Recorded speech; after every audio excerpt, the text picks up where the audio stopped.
minute of listening as a teacher, and I use it as a starter to my music lessons, because listening and appraising is a huge part of the national curriculum for music, and it fits in perfectly. It enables the children to actively listen, to talk about what they're hearing, to use the vocabulary that's associated with the piece of music.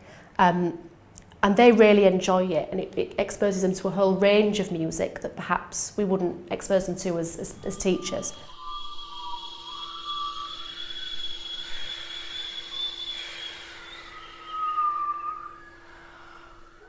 It's very rare during the school day that we do actually have a minute where we stop. They're always busy, they're working, they're out, they're playing, and actually just to have a minute of quiet time to themselves is quite unusual. We've been using it every day after lunchtime.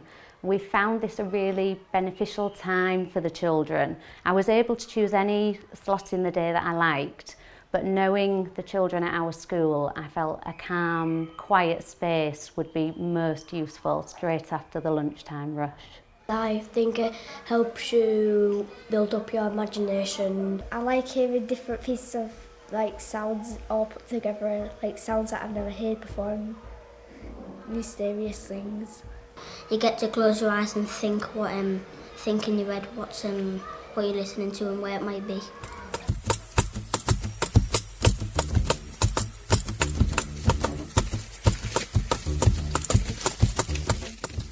What did that sound like to you? A drum.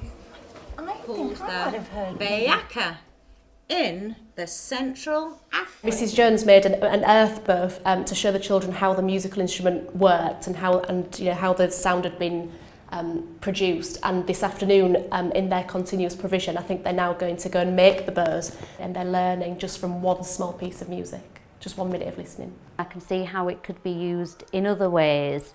So it could be used as a lesson support, especially because the sounds are so varied. So if you were doing a geography topic or a particular book in literacy, you might be able to have a sound that links with that. And again, just a way of firing their imagination.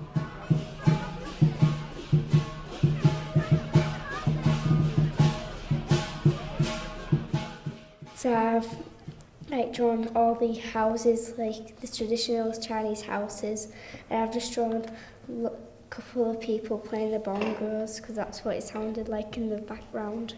When you're in a parade, you get usually dragons, people inside the dragon. That's why I've done the feet under. The use of musical terminology is really important as well in the national curriculum, and the further up the school they get, the use of the words like timbre and pitch to describe the music that they're listening to the minute of listening really lends itself to us developing that vocabulary. But even as low as foundation stage, when they can say it's a high-pitched sound or it's loud, that skill develops as they move through the school, and the vocabulary that they use should develop with them as well.